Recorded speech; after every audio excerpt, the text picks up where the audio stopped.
Good morning, ladies and gentlemen. Welcome to IGE Forum. Today, I'm so very happy to have a distinguished guest speaker, Mr. Jeff Schott, one of the world's leading experts on international trade policy. He will be joining us live from Washington, D.C. to discuss the very timely issues and new challenges for international trade in the aftermath of Russia's invasion of Ukraine. Jeff will talk about the implications of changing US trade policies, including the new initiative called Indo-Pacific Economic Framework, IPEF, with the Korea-US summit set to take place this weekend in Seoul. Mr. Schott is currently a senior fellow working on international trade policy and economic sanctions at the Peterson Institute for International Economics. He has taught at Princeton and Georgetown University and has served as an official of the US Treasury Department in international trade and energy policy. Since 2003, Jeff has been a member of the US State Department's Advisory Committee on International Economic Policy. He holds a graduate degree with a distinction from Johns Hopkins University. Now, without further ado, let's welcome Mr. Jeffrey Schott, who will speak for about 30 minutes or so, even longer, given his long presentation materials, followed by Q&A until 10 a.m. in Seoul time as scheduled. Now, Jeff, welcome. Good to see you again. Well, it's good to see you and many friends in Seoul. I wish I was there in person to share our thoughts and ideas together, as we have done so many times in the past. Right. And hopefully we will have the occasion to do so again in the near future. But it seems that you always invite me when there are problems to discuss. and hopefully President Biden's visit this weekend will start changing events to the more optimistic side of the scale, but there are many problems, and I'm not sure one visit will make that big a difference. But it's very important that President Biden is coming to Seoul, and I hope he has a very successful meetings for both our countries' sake. Okay. Yeah, we very much look forward to it. Let me share my screen now with you, and if I can do so, and just one second. So let me get my.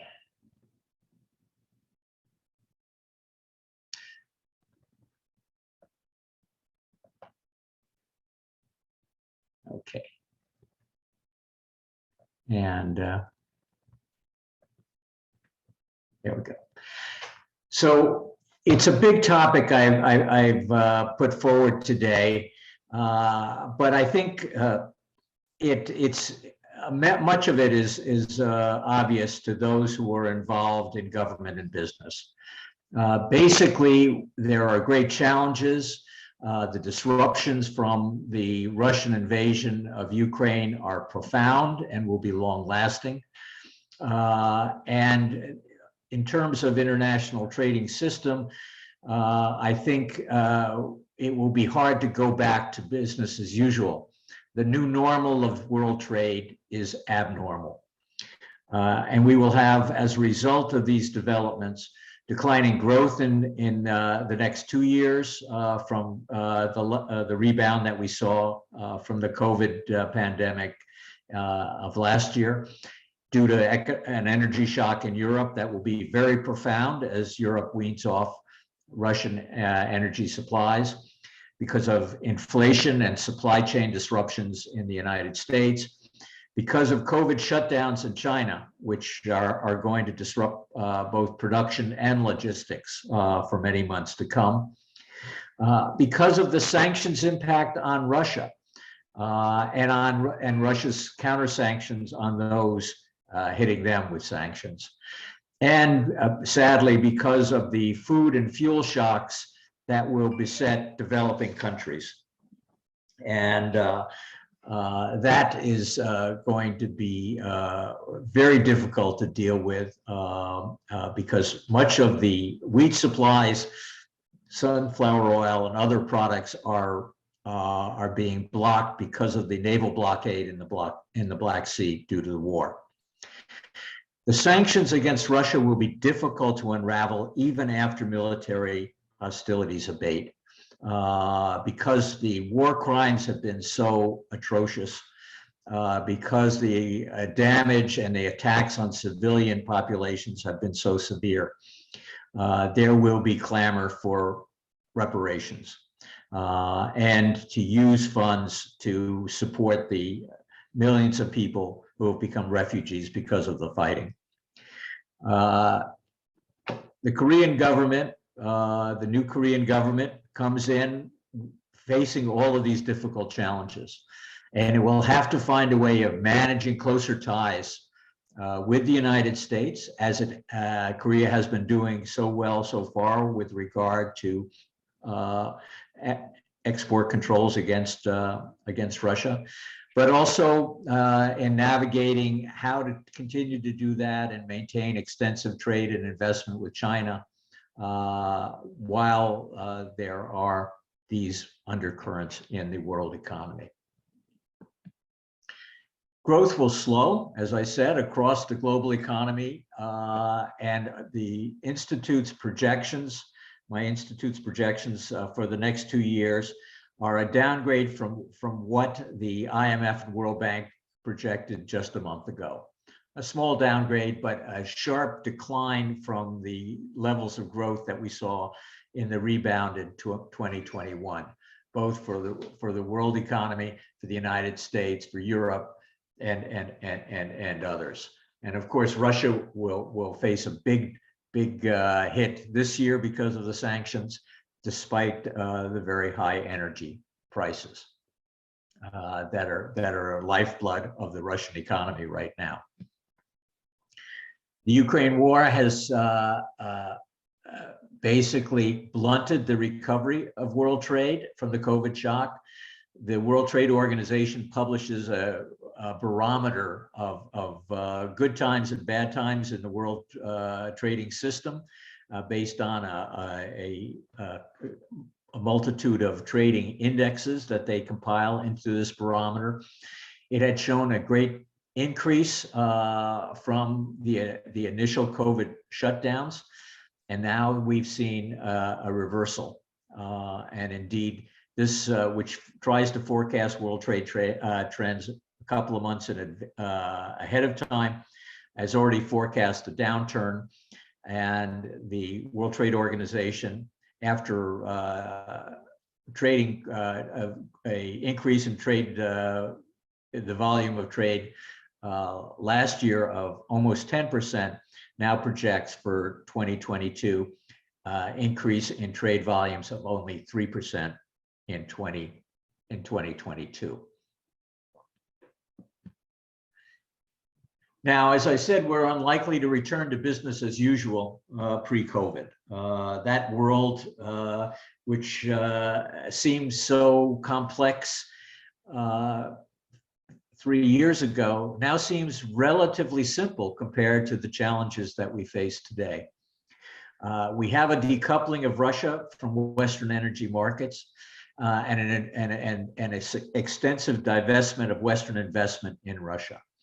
That is going to have profound effects on the level of economic growth and the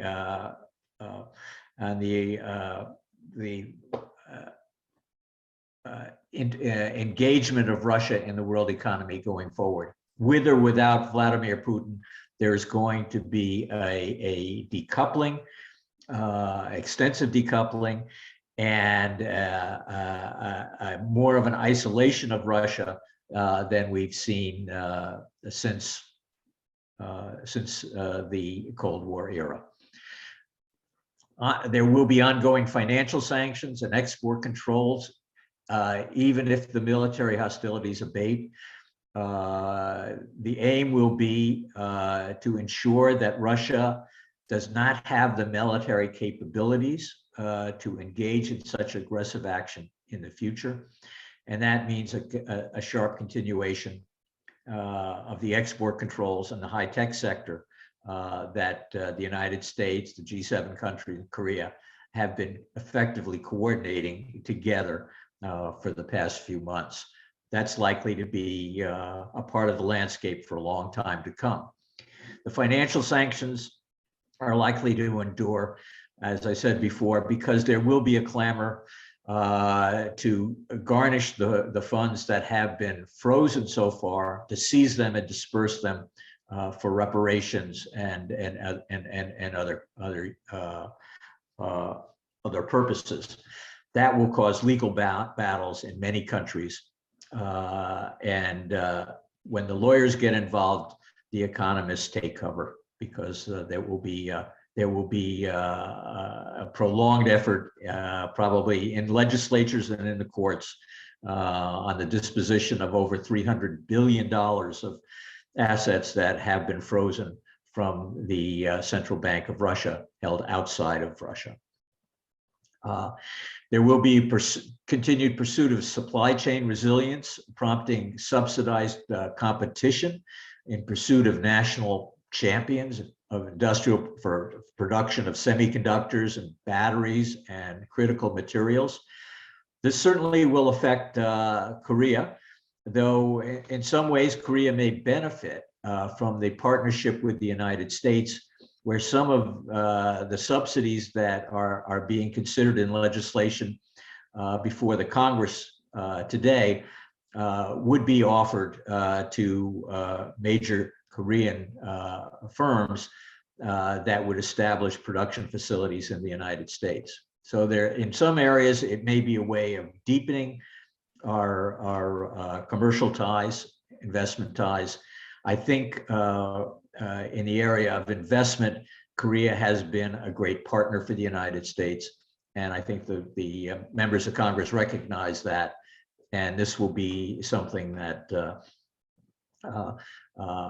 may help us navigate some rough seas in the coming months and years.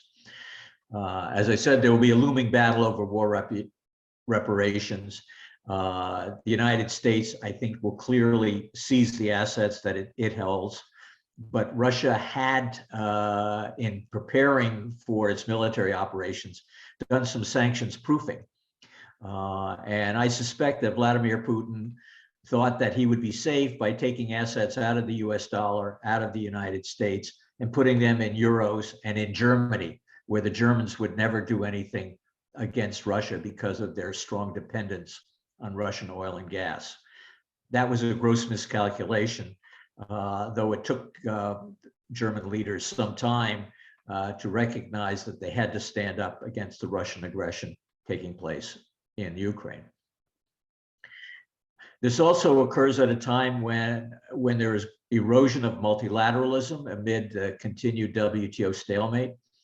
The prospects for the ministerial conference next month in Geneva are not bright, and there's a great risk that it will devolve into a mere stock-taking exercise, pushing all of the hard decisions that need to be taken to broaden the rulemaking obligations of the organization, as well as fixing the dispute settlement process so that it can function again as an effective enforcement mechanism. Right now, neither the legislative or the judicial functions of the WTO are operating effectively, and that is leading countries to seek other solutions. outside of Geneva. And that could be damaging to the rule of law in international commerce. And the ones who would be hurt the most, obviously, would be the poorest countries that have the biggest stake in a rules-based rather than a power-based system. All of this will create more uncertainty in the global economy, and uncertainty is an tax on business confidence and business investment. It leads companies to move to the sidelines. We're beginning to see that. It also means that countries look inward to try to protect their existing operations. So I suspect that as we move to lower growth and recession in some countries, that this will fuel protectionist demands, and it will focus on many countries, but including Korea and its steel sector.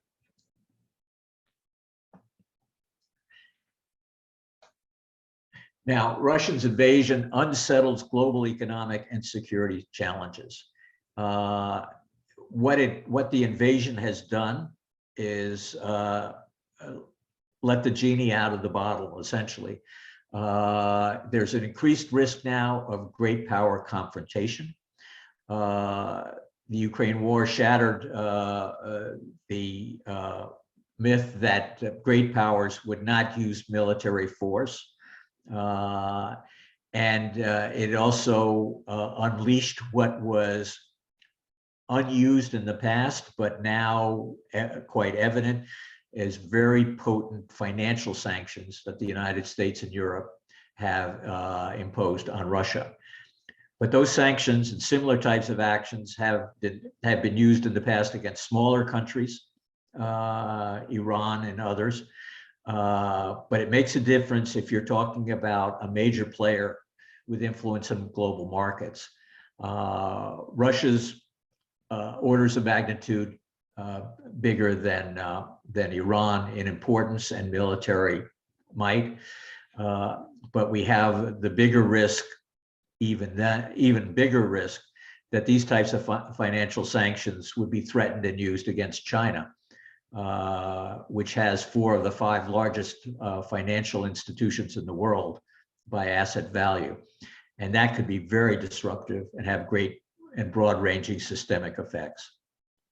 So there is a new recognition that that policy actions could destabilize existing institutions that we have relied on for many years. At the micro level, it has led to push and for greater supply chain resilience. Companies have been doing this for a long time in response to evolving developments in world markets. But one thing supply chain resilience means is higher costs. It also means the increased risk of stranded assets. And so those losses will be factored into prices. It will be inflationary. It will be dampen growth. It does come at a cost when you add a higher security premium to trade and investment. This is clearly going to also affect the cost of gas imports, which could rise as Europe weans itself off of Russian energy supplies. They're going to turn quickly to, and already have, to securing more cargoes, more tankers of LNG. And that is going to be in competition to traditional customers in Asia, and thus bidding up the cost of those supplies in European and Asian markets. Developing countries are going to be in a bind. The projections for food production for the coming crop year is not that much below last year, but the bottlenecks in getting the food from the field to the consumer is going to be much more severe, particularly for developing countries that rely on shipments that come out of Russia and Ukraine through the Black Sea. That's creating a big challenge for the World Food Program, and is going to have devastating humanitarian effects in many countries. It's also led some countries like India to impose export restrictions to secure the food supplies that they have at home, to ensure that they're not exported. It's put China on the spot because China holds upwards of 50% of the global inventories of wheat. And there doesn't seem to be an indication that those supplies will be offered to those in most need in developing countries. The final area that causes concern is the use of energy as a weapon that we've seen by Russia in cutting off supplies to Europe. Could slow the transition away from fossil fuels, even though it underscores the need to develop renewable energy resources. It's a complicated equation on whether it will be pro-climate or anti-climate. But right now, certainly in the short term, we're seeing demands for more production of fossil fuels, reversion of production into coal, building new LNG terminals, and additional pipelines to divert supplies of oil and gas into markets that have been affected by the Russian energy shortfalls. So this is a serious issue that will affect us all because of its impact on climate change. Now, in my last few minutes, let me talk about the implications for Korean policy. I think the new administration that's just taken office needs to refocus its strategy towards the United States, China, and Russia. Easier to do it on Russia. There isn't a lot at stake, and the export controls will have to continue. It will work in lockstep with the United States as it has in the past. The Russian invasion of Ukraine has underscored the importance of a strong alliance with the United States and the G7 countries to deter military aggression in the region. And the actions that the G7 and others have taken against Russian aggression is not just to stop Putin, but to try to deter others who might use military action to disrupt current situations. I think the continuation of Western sanctions against Russia is likely to spur a partial decoupling of Russian-Korean economic relations, and in that regard, Korea may need to find alternatives to Russian oil and gas. They are there in the market. The question is whether it will increase Korea's energy import bill. I suspect it will do so a bit.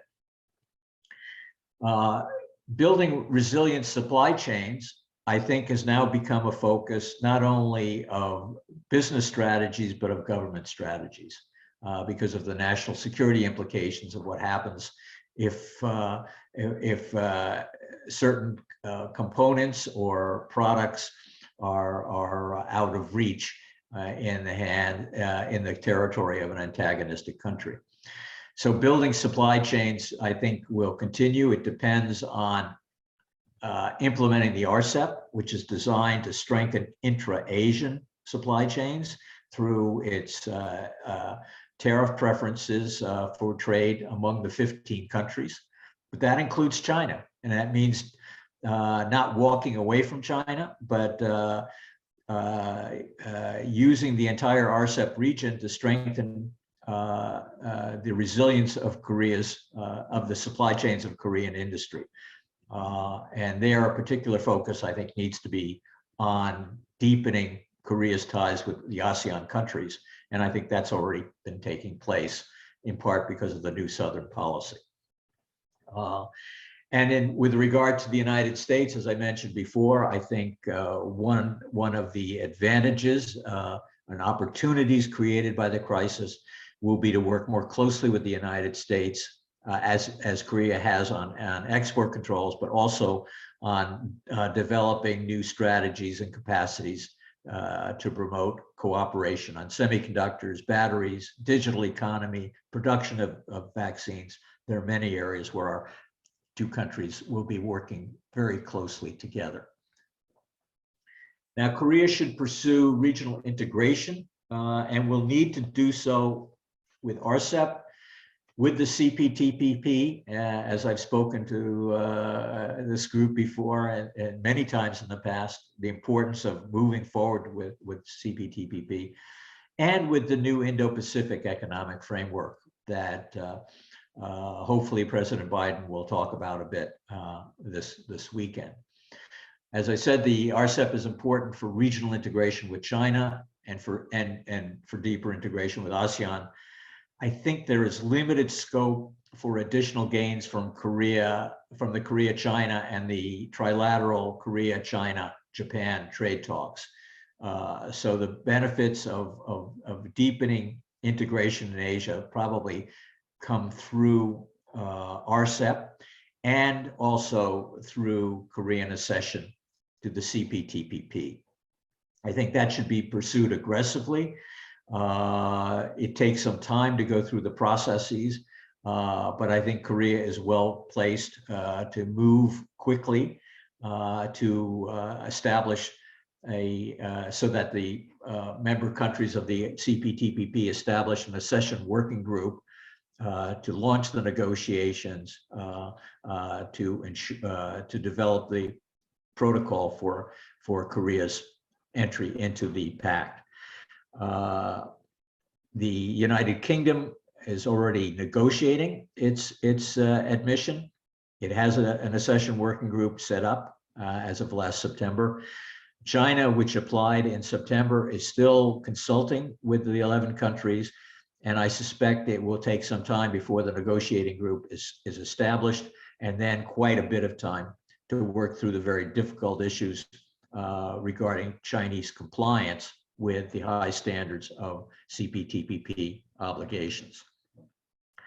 And but I think Korea needs to enter the TPP, and it needs to do so before China. And I suspect that it will have a helpful partner in that task, surprisingly to some here in Seoul, from Japan, because Japan needs Korea in the pact to help ensure that China is held to the very high standards that CPTPP countries have established, and does not use political influence to try to negotiate long transitions or exemptions from obligations in critical areas. Final point on the Indo-Pacific economic framework. I think it was very constructive for President Yoon to come forward and announce before President Biden's visit that Korea would be a willing partner to the U.S. agenda for rulemaking reforms. I think that's particularly important in the area of digital trade, where the Indo-Pacific economic framework would complement Korea's participation in the Digital Economy Partnership Agreement, in which it is seeking accession.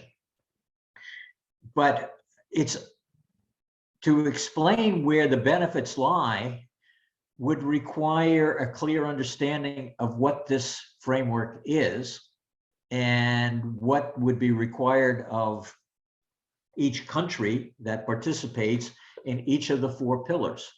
The Indo-Pacific economic framework is organized along four pillars. One on fast and resilient trade, which will basically push a rules-oriented trade agenda favored by U.S. Trade Representative Catherine Tai.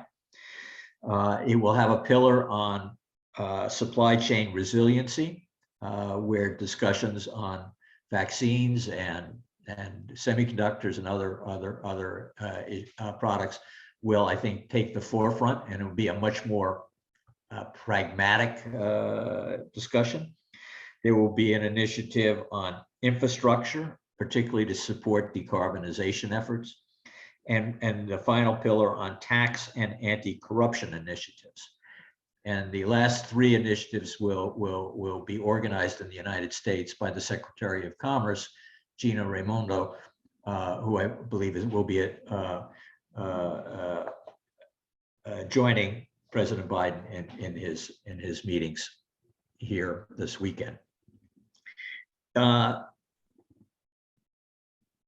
this initiative moves forward is unclear because the details haven't been spelled out. So there's been a lot of talk about launching this initiative, but few details on what the initiative will be. I think it's safe to say that the administration is very wary and does not have the political support in Congress for pursuing a traditional free trade agreement or for making almost any change to U.S. Law and regulation. So in areas that it will be pushing on rules on labor, on environment, on digital economy, mostly it will be consistent with what it has done already in the U.S.-Mexico-Canada agreement, though a lot of that has been drawn from the Trans-Pacific Partnership, even though nobody in Washington likes to tell that dirty little secret. So there is no discussion of improved market access concessions from the United States, though there's a lot that could be talked about in the U.S.-Korean context, particularly the continuation of steel import restrictions in the United States under the dubious authority of the national security provisions of Section 232 of the U.S. trade law. I think that's an effort that's an issue that needs to be resolved and the restrictions removed. If you want to protect the U.S. steel industry, we have safeguard provisions and other segments of U.S. trade law that allow temporary protection and degressive protection so that the industry does not become a ward of the state. The Trump administration basically was using it for political purposes, and I think we need to be upfront and fair with our allies and ensure that the steel policies promote an efficient, productive, and open steel trade with our allies. That's something I think will be a political challenge for President Biden, certainly this year before the midterm elections. So there's a lot to talk about. I know there are very distinguished discussants who want to add their thoughts, and I am very interested to hear what they have to say. Thank you very much.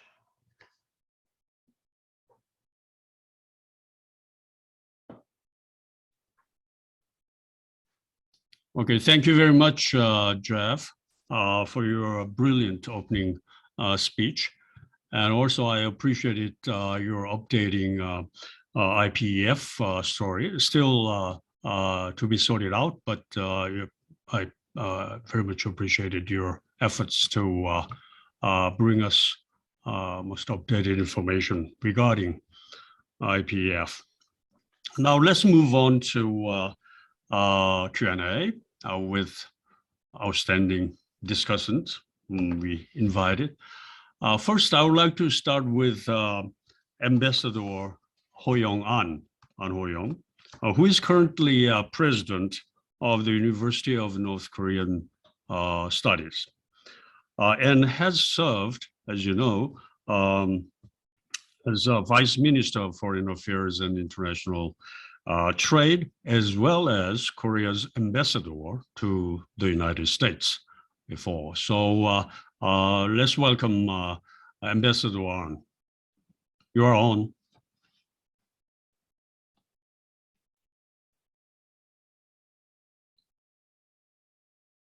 Are we connecting to him? Yep, should be. All right, hi. Thank you very much for joining us, Ambassador Wang, this morning out of your busy schedule. Well, Dr. John, thank you so much. I hope you can listen to me, right? Yes, we do. Thank you. Well, Jeff, long time no see. And very good to see you. Right, I remember coming to talk to us at IGE 2 or 3 years ago. And then at the time we could meet in person, but today then of course we have to do it online, but at the same time, it is far better than nothing. So it was so nice to listen to you once again. And then I said to myself, well, as a matter of fact, these days, this is something which just came up in my mind, which is that these days we have so little chance in listening to real trade economists. And then as a matter of fact, I think it means a lot about how trade, in fact, is faring rather poorly in comparison with how it used to be, say 10 years ago or 20 years ago. So that in fact is all the more reason why in fact I thoroughly enjoyed listening to you. And then I have to compliment you. It was such a timely and very relevant presentation coming from you. So thank you so much.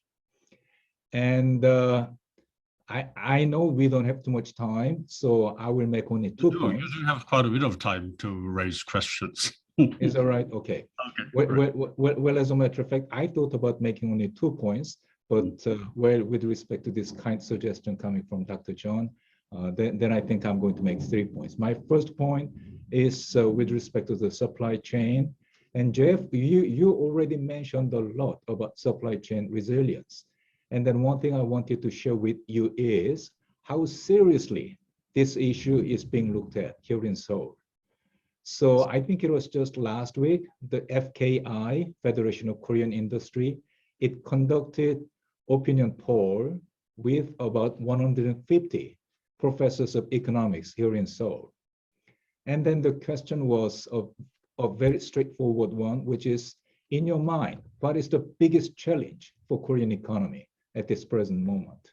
And then largest number of them answered supply chain issues. So I'm just sharing this with you. You don't need any more convincing in order to well understanding how serious this issue is being looked at around the world. But at the same time, that pretty much was impressive to me. 150 professors of economics, when they were asked, which in your mind is the biggest challenge for the Korean economy, they answered supply chain issues.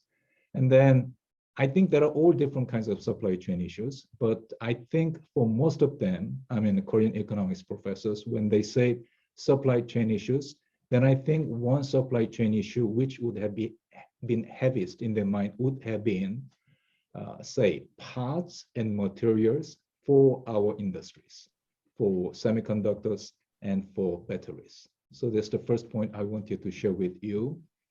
The second point is again related with the supply chain, but at the same time also related with the Indo-Pacific economic framework, which is, as you rightly pointed out, IPF has 4 pillars, and second pillar is about the supply chain. And well, here in Seoul, you just mentioned about President Yoon, well, already clarifying what he thinks about IPEF. And then I'm so glad that he did it through his speech at the National Assembly and before the arrival of President Biden. So I thought it was a good timing. I thought it was a good venue. So I'm very glad about that. And large number of people, including myself, we of course support President Yoon. We of course support IPEF. But at the same time, there are certain, I have to define it, rather disconcerting views here in Seoul about IPEF. And then there is IPEF, it is more about geopolitics rather than about economics. There is that kind of view still being held.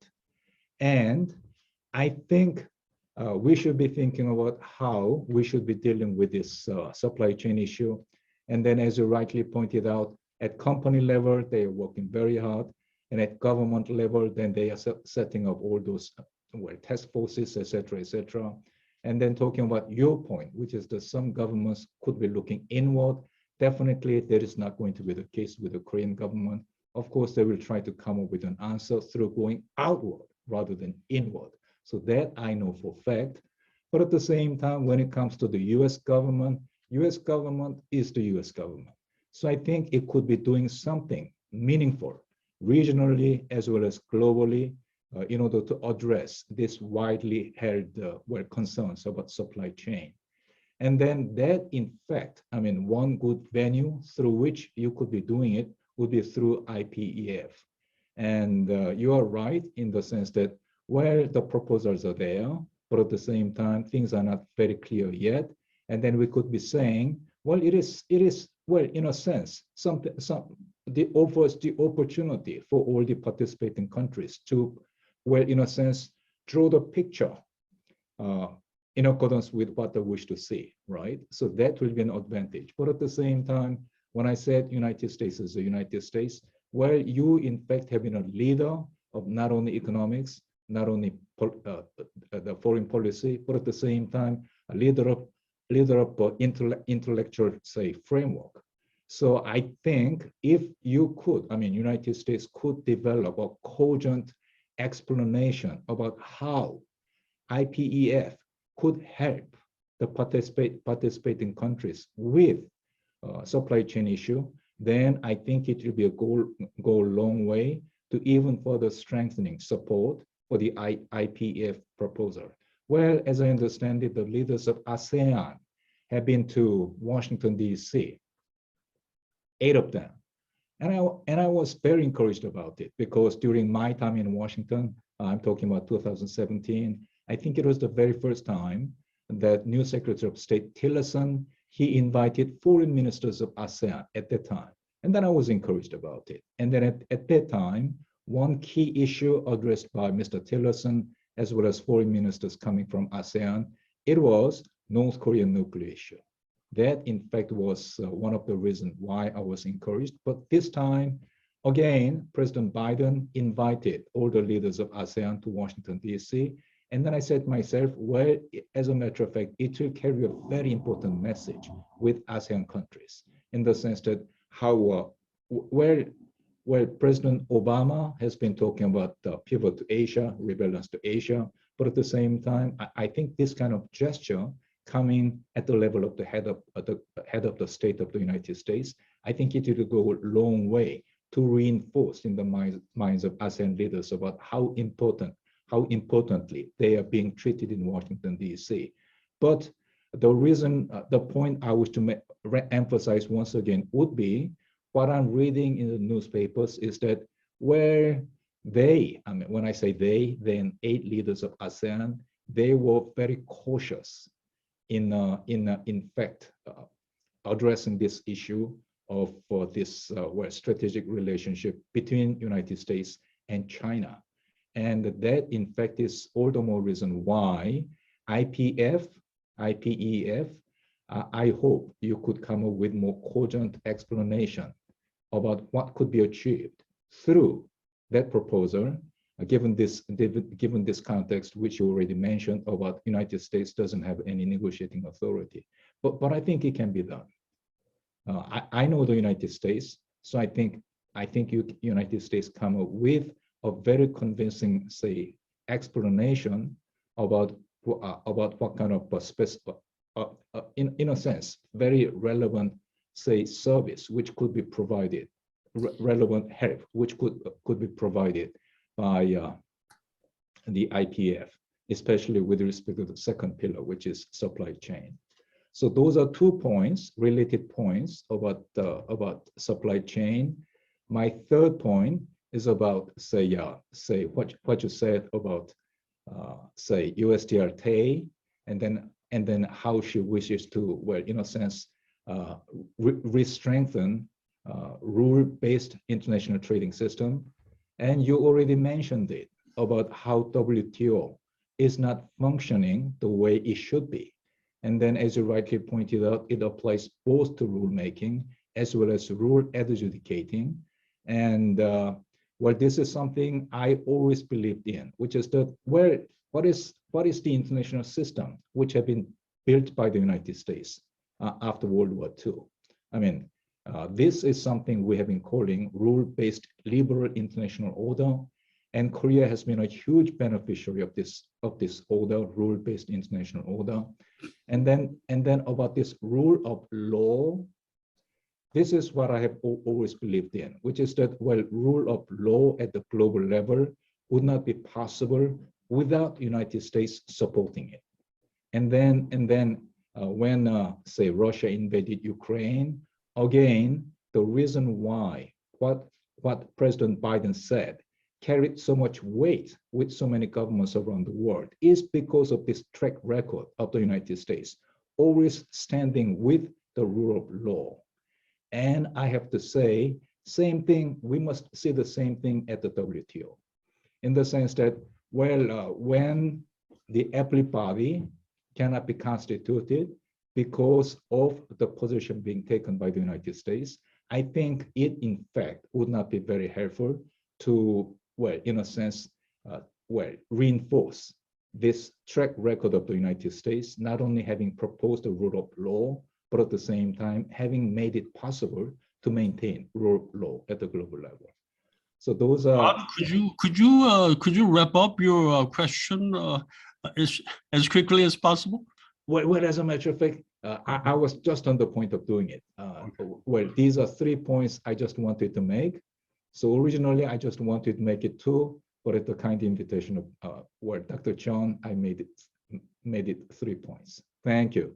All right, thank you very much. Perhaps Jeff has to spend quite a bit of time to respond to Ambassador An's question, which was pretty long. In fact, longest is a new record of presenting longest and most elaborated question. Well, I'm sorry about that. Long time at our webinar. Okay, I appreciate Ambassador An for your good question. Jeff? Well, thank you. Please. Thank you, Ambassador An. And I can be relatively brief because we share similar ideas and concerns as we have for a long time. And I've learned a lot from you. So, but let me add a couple of points that I think were provoked by your very good comments. The United States, in a sense, is in a difficult political situation where both parties are engaged in China bashing. So so part of the reason why there hasn't been a great clarity on supply chain resiliency, on the details of supply chain resiliency, is because there is an unspoken hope that countries will move away from China.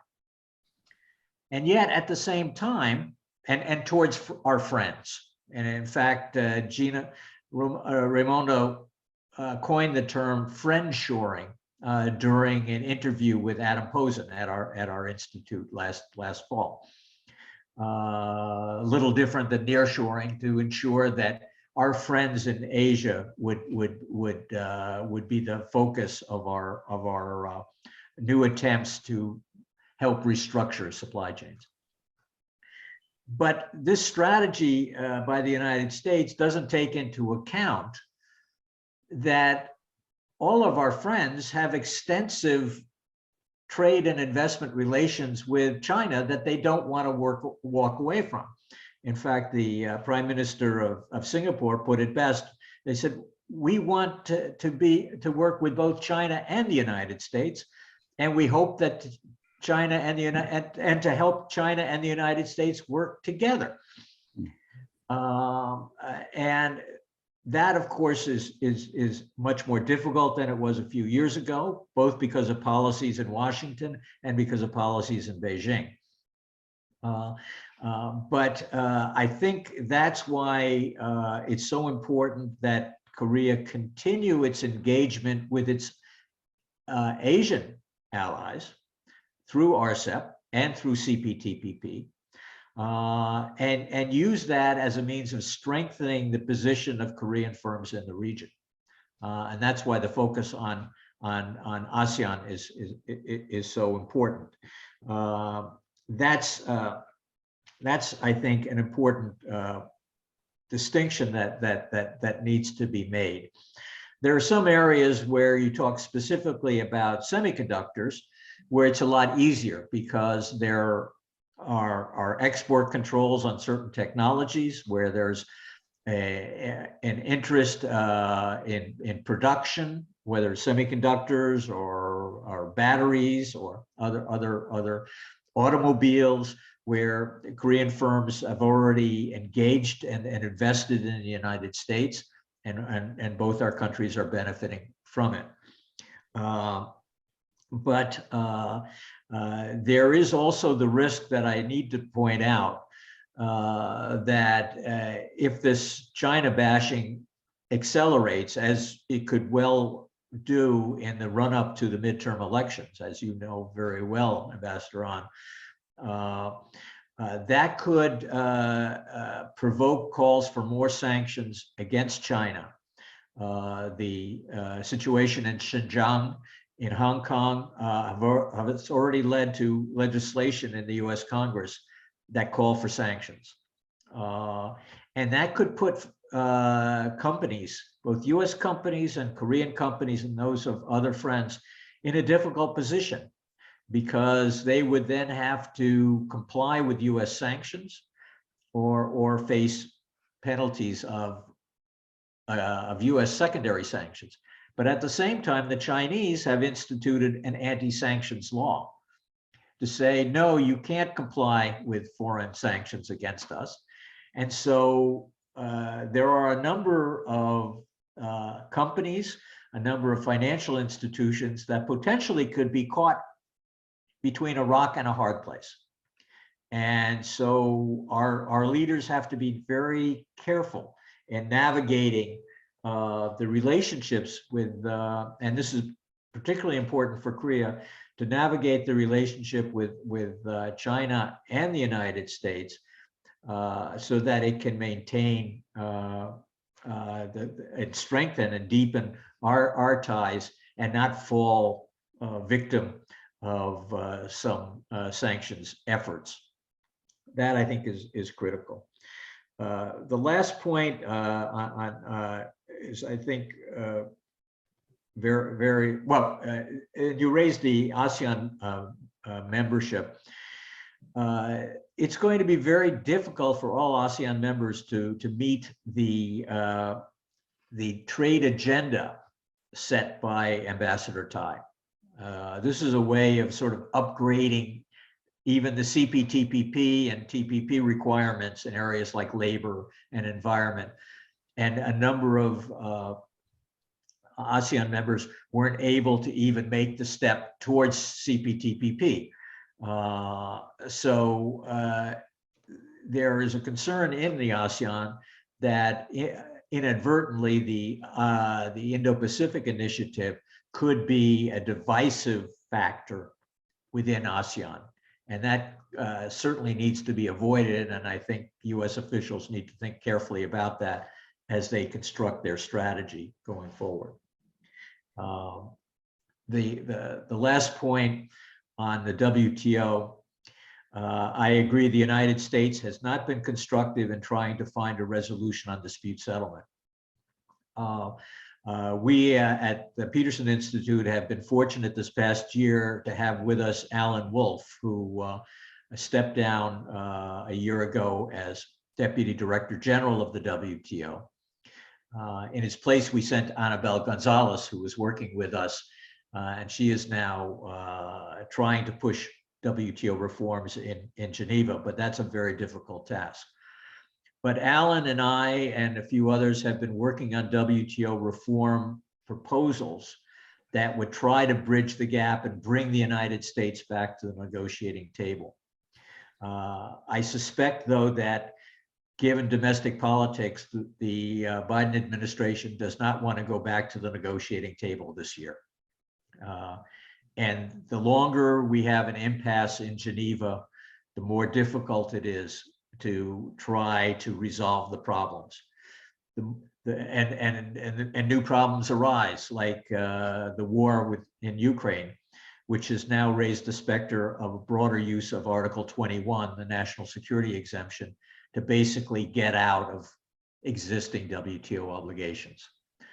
So it's moving in the wrong direction in Geneva, and we need to find a way to try to reverse that trend. And indeed, I'm going to Berlin next week for preparations for the G7 meetings to try to talk about some ideas that I have that the G7 might consider going forward.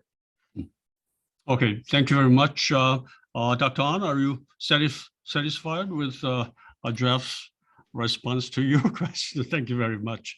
Okay, let's move on. I have a very timely question received from our viewers through the chatting room. It's a quick question. What do you expect of upcoming summit in Seoul on the economic aspect? Is there anything that you envisage at this moment as outcome of Korea-US summit to take place in about 3 days here in Seoul? Well, I think it will be a very constructive dialogue. I think the U.S. officials, though I don't speak for them, they have been enormously grateful for the cooperation and the hard work that Korean officials have done in instituting the export controls that are so important in impairing Russian military capabilities. That level of cooperation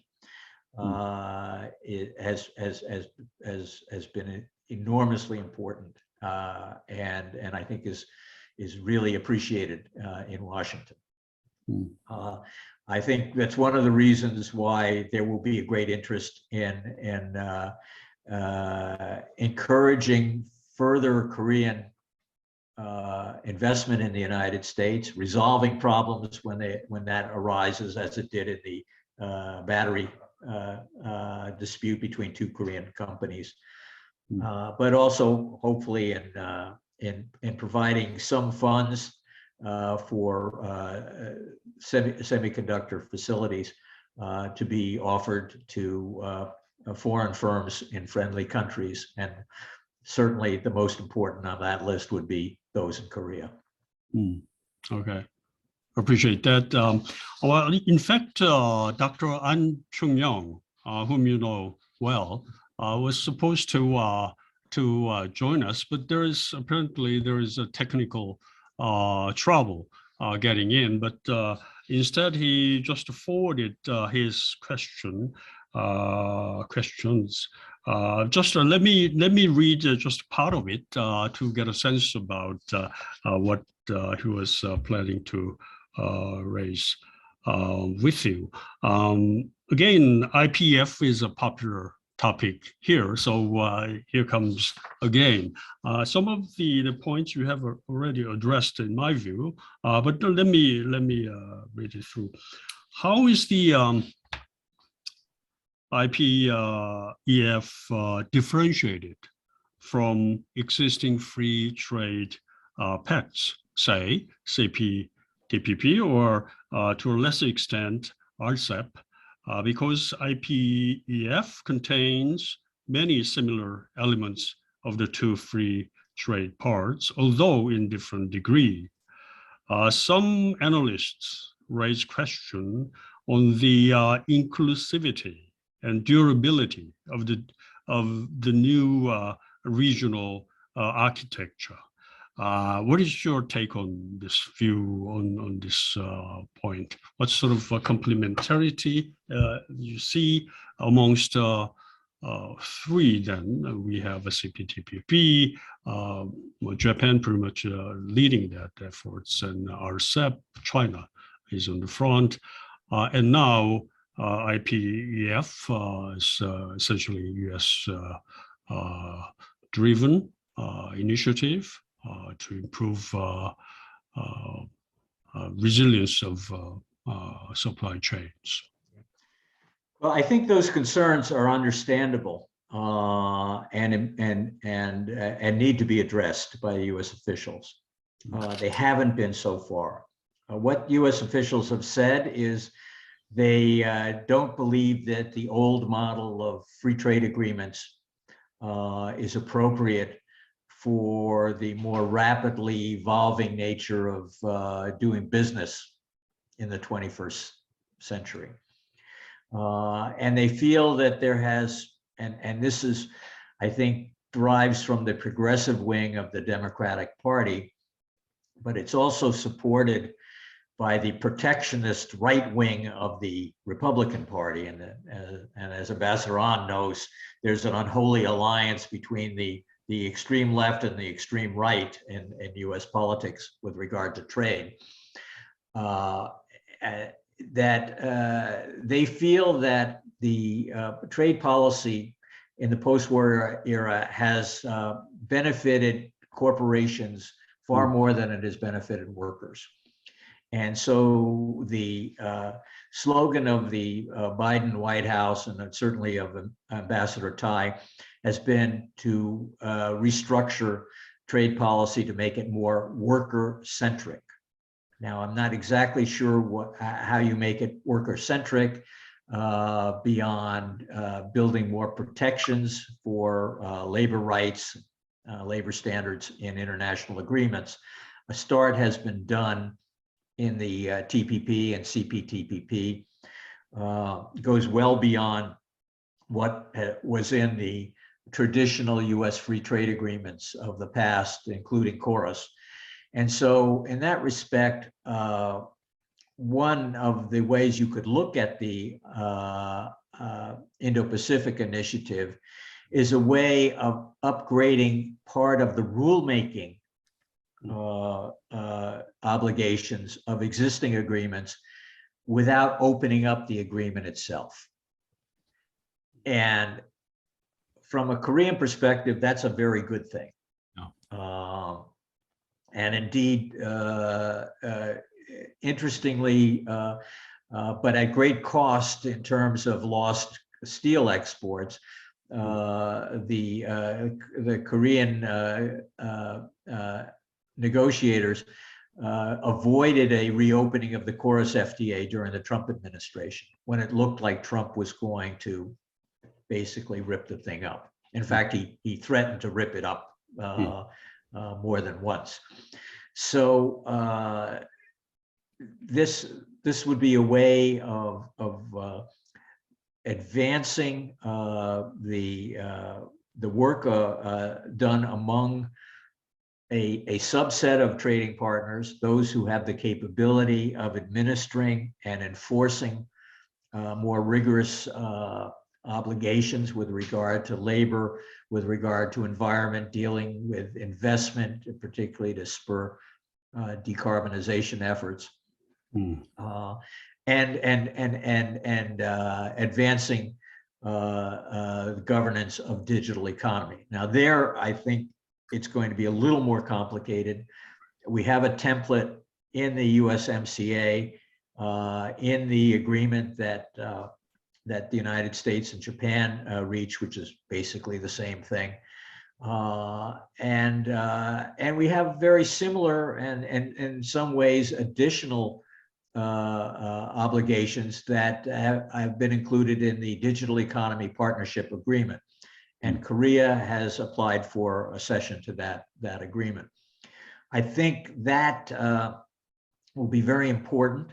The challenge in this area, which is critical to the future of international trade, is to find a way to deal with data flows and concerns about data localization, which was a problem in the TPP, and it's an area where Chinese practices would likely keep them on the outside of the agreement, even though China has applied for accession along with as Korea has in the Digital Economy Partnership Agreement. Now the Chinese argue that their new laws move them closer to international standards, and they are only have been instituted to protect individuals and the privacy of individuals. Though definitions of what is protection and what is privacy differ across countries. So, but this is, I think, how one could look at the rulemaking pillar of the IPEF as a way of enhancing the Chorus FTA bilateral relationship with the United States without risking undoing all the good work that's been done over the past 2 decades. Okay, thank you, Jeff. It's already 5 minutes past 10, but with your understanding and support, perhaps you may try 1 or 2 more questions. Sure. For the next 5-10 minutes. Sorry to keep you late over there. Now, just one of the slides that you showed during your presentation had to do with something like this. Because of the lower growth, as we expect, of course, low growth will fuel protectionist demands against Korean exports. There's some concern, the possibility that we have that sort of backlash. Now, relating to this, I'll point out that the most dominant international debate these days is how best we tame hyperinflation. Now, we talk about big step in monetary policy side, raising interest rate by 50 basis points, or even they were talking about giant step for 75 basis points. Now, of course, it's inevitable to raise interest rate at this point to have rising inflation under control, but at the same time, it has adverse impact on, say, like undermining debt sustainability issues, and also it could add to the brake to the economic growth. So, isn't this then time to raise bigger voice for freer trade, lower tariffs, or less barriers to have this inflationary pressure under control? A recent article on Project Syndicate has also mentioned this issue, but a lot of pros and cons to be discussed out of this. But what is your thought on this? Rather than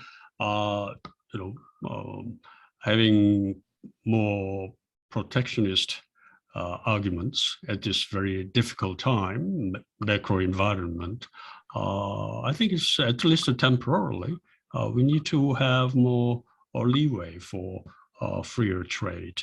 What is your thought? Yes. Well, I think you're absolutely right. One has to deploy a variety of tools. And this has come up in debates in the United States, where Gary Huffbauer and Larry Summers and others have been arguing for removal of the U.S.-China trade war tariffs, for example, as a way of contributing to the fight against inflation. It's not going to solve that problem, but it would make a positive contribution. And they did an analysis that showed it was more than insignificant. It actually would make a difference in lowering inflation by removing those tariffs. The reaction from the U.S. Trade Representative was very negative and harsh, and she basically dismissed and I'm being polite in saying this, dismissed the Institute analysis and said that she wanted to maintain the tariffs because it gave her leverage in negotiating with the Chinese, showing that she was interested in the politics and didn't understand the economics. I think subsequently, Treasury Secretary Yellen has introduced a more substantive element to the debate in Washington, and members of the National Security Council and other officials in the White House have been seriously considering how to deal with this. So I think it is important to understand that the types of policies that the protectionist policies that were introduced during the Trump administration are having attacks on U.S. economic growth and are inflationary, and they need to be resolved. And that's why I mentioned specifically the steel restrictions as one area that's important. Okay, all right. Thank you. Speaking of China, we talked about China in various respects now here. One of the recent data seem to suggest that China's export has declined in a very significant way last month. Some international press, including, if I recall correctly, economists, had a headline saying China's extraordinary export boom may come to an end. Now, what is your assessment of the trend, recent and prospective developments of China's export? Of course, this is the result of lockdowns and in some cases crackdown of tech sectors. So I feel like using the trouble in China is essentially two downs. That is crackdowns and lockdowns, which could lead to downfall of economic growth and also export growth in China. What is your thought on this? Is this simply a temporary thing, or it could lead to more structural changes? Very good question, and the answer is both. I think it's very difficult. You have to be very cautious about extrapolating from the experience of the past 2 months because of the extraordinary developments in the lockdown. So Shanghai is locked down. My former assistant is living there, and she hasn't been out of her apartment block for 5 weeks, 6 weeks maybe. The Chinese also cut back significantly their exports to Russia, and they were one of Russia's largest trading partners. There are some short-term effects. Now, one would expect that the lockdowns are not going to last forever, and that China will open up and the backlogs will work its way through the system, and you will see a big surge in exports going forward. But the danger is on the pandemic front.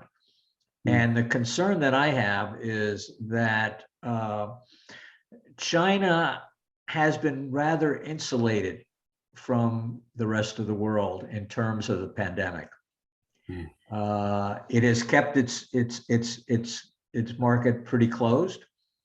Its population has had a particular vaccine that is not necessarily as effective against the variants of the COVID that have emerged since the Omicron. And there have been several variants that are now much more infectious than in the past. And so there's the risk that if China opens up, at some point it is going to face more persistent COVID outbreaks, calling into question their zero COVID strategy. And if their response is the same as it has been over the past 2 months, that's going to have a rather profound impact on Chinese growth and exports.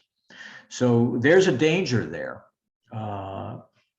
And will that lead to some modification in Chinese policies? I'm not sure.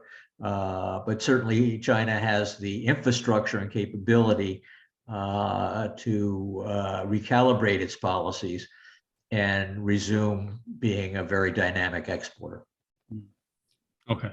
All right. Thank you. Perhaps last question. If a question from the president of one of the leading international financial organizations, Korea branch. Let me read this question. Regarding the quality standard of the trade agreement China is looking to join in, would these standards help to avoid trade disruption on critical materials or goods? How hopeful are you that these standards would achieve that goal? And if there is any dispute, how can they be resolved? Well, I think when you're talking about critical materials, the national security argument always comes into play. And then in all trade agreements, you basically, and in contracts, you have a force majeure clause, essentially, that allows you to get out of the obligation in defense of your national security interests. We've seen China do that and impose export restrictions in the past with regard to critical materials. And so that has led other countries to say, well, we have to diversify our sources of production or build up stocks or some combination. I suspect that is going to be the supply chain resiliency issue that we were talking about so much before. That's going to be a factor, and it's going to increase the costs, reduce the efficiency of international commerce, and either require some subsidization from government or a reduction in profits of those who are dealing with that business, and have to insure against disruptions in one way or another. So China can do that. They're big, so they have some market power to deal with that. But it doesn't, China signing a trade agreement doesn't mean that China would not